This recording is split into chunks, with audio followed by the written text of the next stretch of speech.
Imagine waking up one morning to find that the skies you once believed were untouchable, dominated by your own technology and power, are suddenly contested by a rival who has not only caught up, but threatens to surpass you. This is the reality now shaking Western defense circles as China's J-10C takes flight. The J-10C has emerged as one of the most concerning symbols of China's technological leap in modern combat aviation, and the heart of that leap lies in its cutting-edge avionics and AESA radar system. For decades, Western military planners prided themselves on fielding aircraft that could see first, shoot first, and dominate the skies through superior situational awareness. That advantage is now being eroded, and the J-10C is one of the key reasons. The AESA radar fitted on the J-10C is not just a minor upgrade over older mechanical radars. It represents a revolution in air combat capability.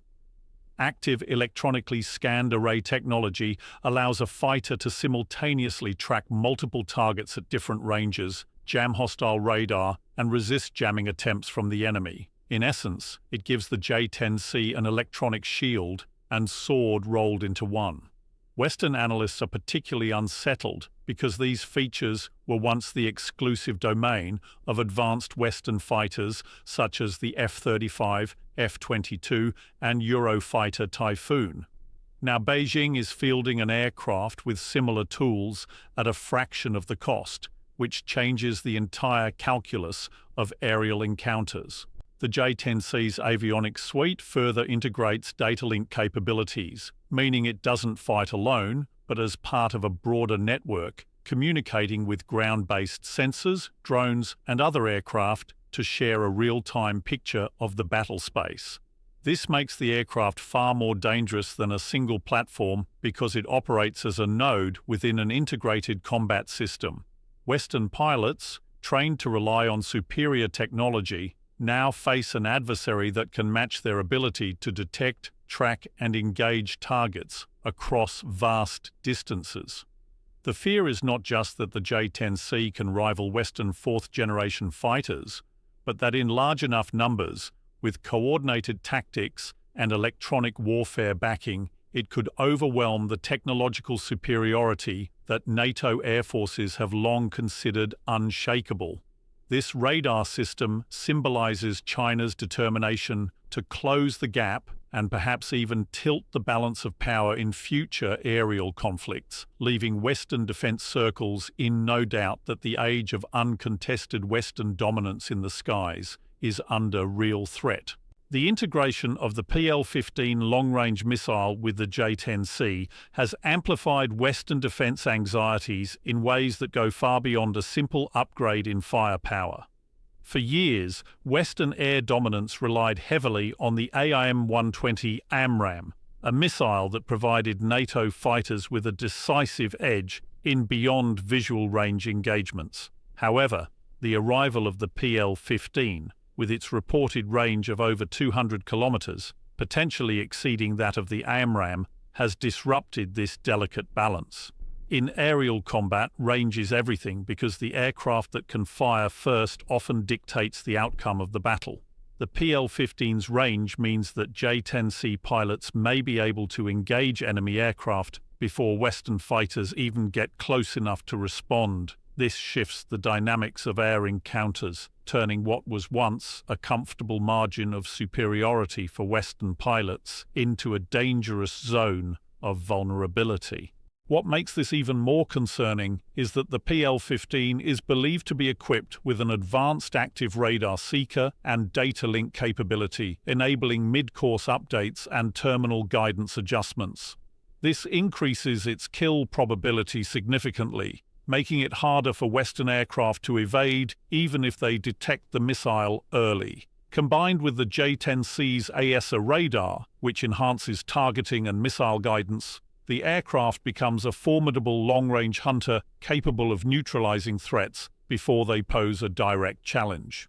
Western defense analysts understand that this weapon system, in the hands of determined adversaries, undermines the very foundation of air combat doctrines built on technological dominance and superior missile performance. The psychological impact of the PL-15 is as significant as its technical features. The knowledge that Western fighters may no longer hold the first-shot advantage changes how air forces must plan, train, and engage in potential conflicts. It forces NATO to rethink its reliance on older aircraft like the F-16 and Eurofighter when facing an adversary that can shoot farther and just as accurately. In a region like the Indo-Pacific, where the balance of power depends heavily on air superiority, the PL-15 gives China and its allies a deterrent and potentially a decisive edge. Western strategists fear that this missile, paired with a platform as maneuverable and modern as the J-10C, signals not just parity but possibly superiority in certain combat scenarios, eroding decades of Western dominance in the skies and setting the stage for a far more contested aerial future. China's decision to export the J-10C has triggered alarms in Western defense circles, because it represents not just a transfer of hardware, but a shift in the balance of regional and global power. For decades, access to high-performance fighter jets was largely controlled by the United States, Europe, and Russia, with Western powers using arms sales as a tool of influence and leverage over their allies. The J-10C disrupts this system because it offers nations an advanced, cost-effective, and politically reliable alternative to Western aircraft. Pakistan's induction of the J-10C is the clearest example, as it significantly boosts the country's air power capabilities against a traditionally stronger adversary in India. Western defense experts recognize that this not only changes the South Asian balance, but also serves as a blueprint for how China can use the J-10C to empower partners in other strategic regions, from the Middle East to Africa. The affordability of the J-10C makes it especially attractive to countries that cannot afford Western jets like the F-35 or Eurofighter, yet still want cutting-edge features such as AESA radar and long-range missiles. In the past, these nations often had to settle for downgraded versions of Western fighters or outdated platforms, leaving them dependent on Western security guarantees. With China stepping in, they can now access near-peer capabilities without Western strings attached, which diminishes the West's traditional monopoly on advanced air power. For Western strategists, the concern is not just about the proliferation of a capable jet, but about the erosion of Western influence over global military alignments.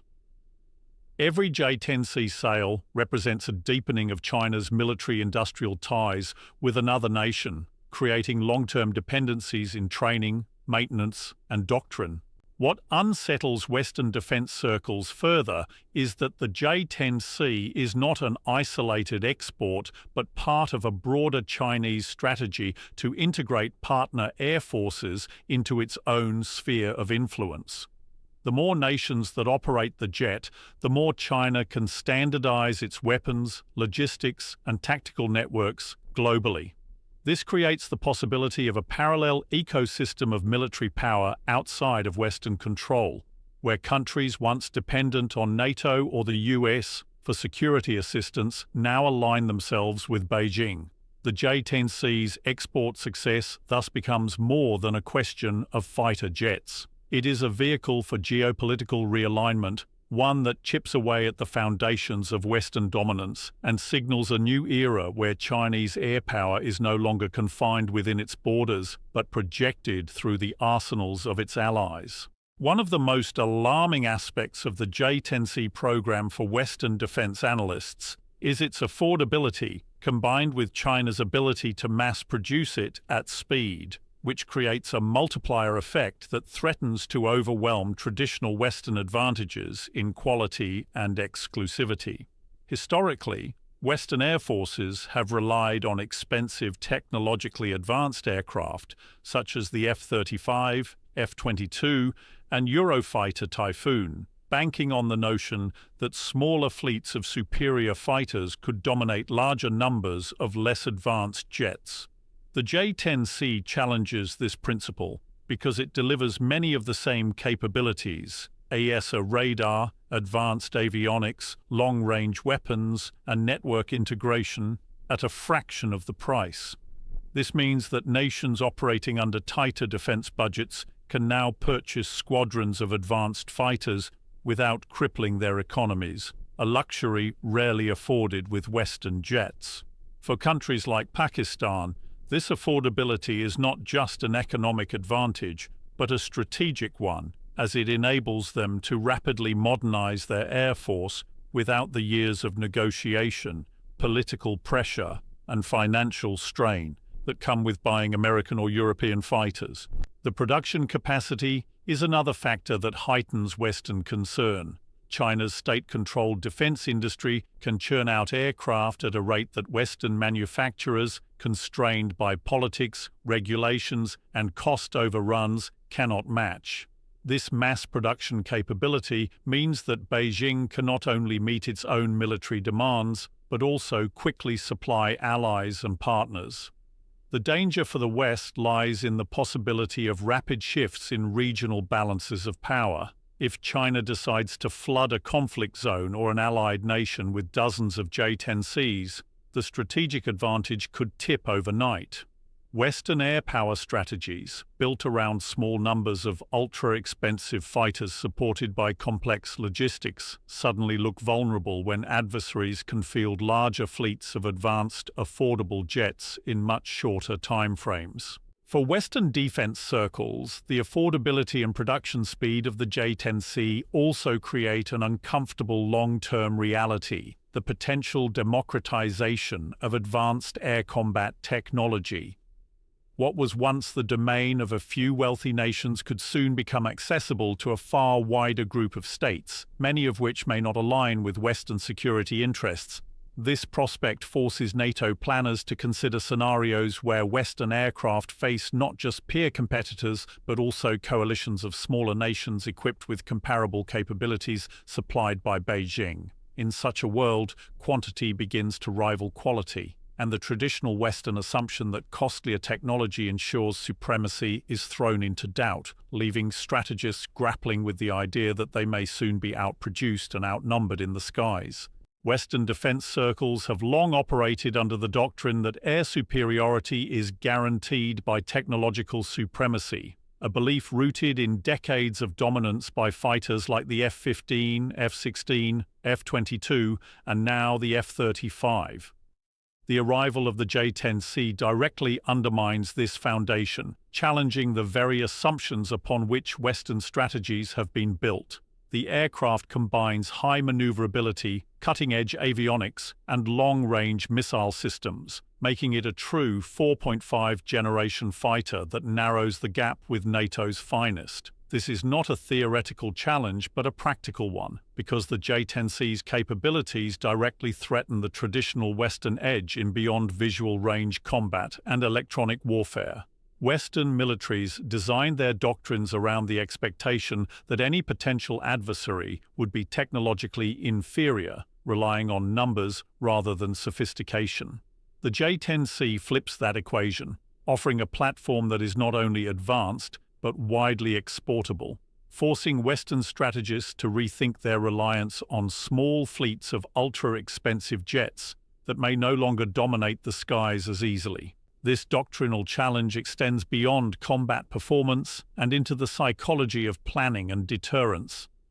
If adversaries equipped with J-10Cs can credibly threaten Western aircraft in contested airspace, the deterrence value of American and European fighters diminishes significantly. The aura of invincibility that surrounded platforms like the F-35 becomes weaker when countries know that cheaper, accessible jets like the J-10C can match or even exceed performance in certain combat scenarios.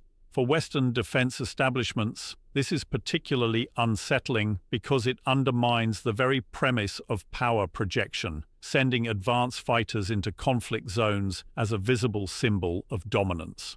Now, those same aircraft may face peers rather than outdated adversaries, making interventions riskier, costlier, and less politically viable.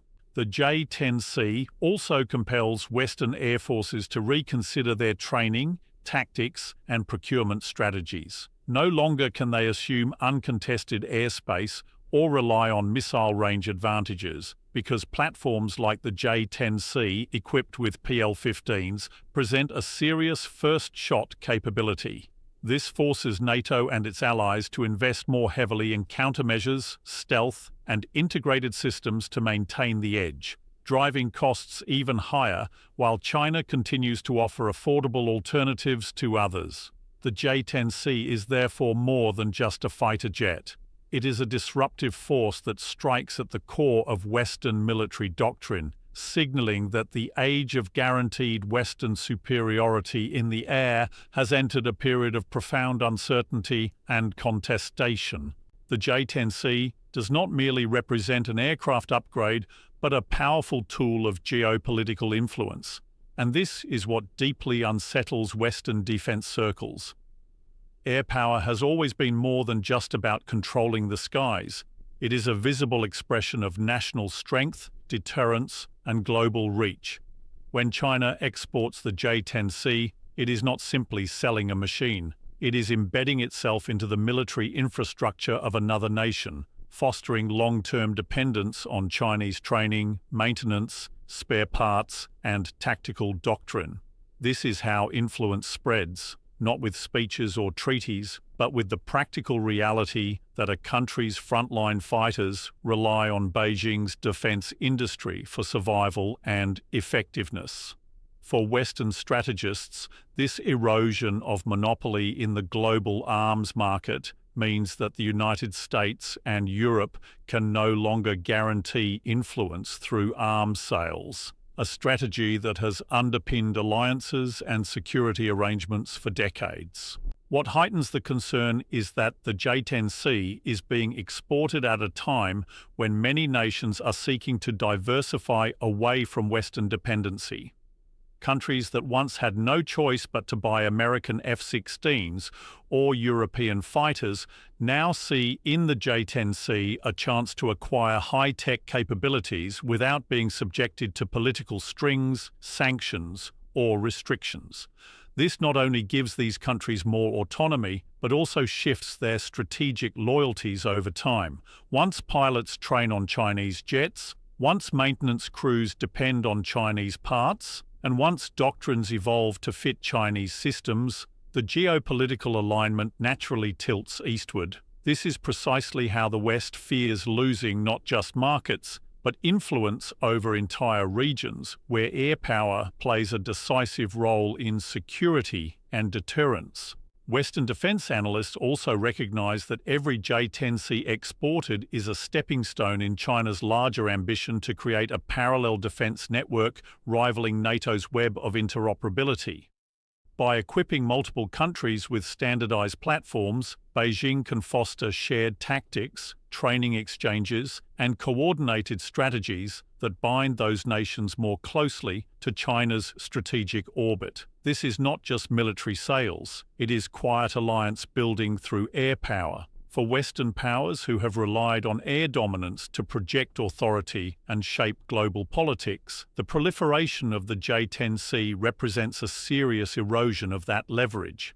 It symbolizes a shift where the skies are no longer an uncontested domain of Western power, but a contested arena where China extends its influence not just within its borders, but across continents, reshaping the global balance of power through the wings of its fighter jets. The emergence of the J-10C has forced Western defense circles to confront an uncomfortable truth. The age of guaranteed dominance in the skies is slipping away. With its cutting-edge AESA radar, long-range PL-15 missiles, rapid production, and affordability, this fighter is no longer just another addition to China's arsenal, but a direct challenge to decades of Western air superiority.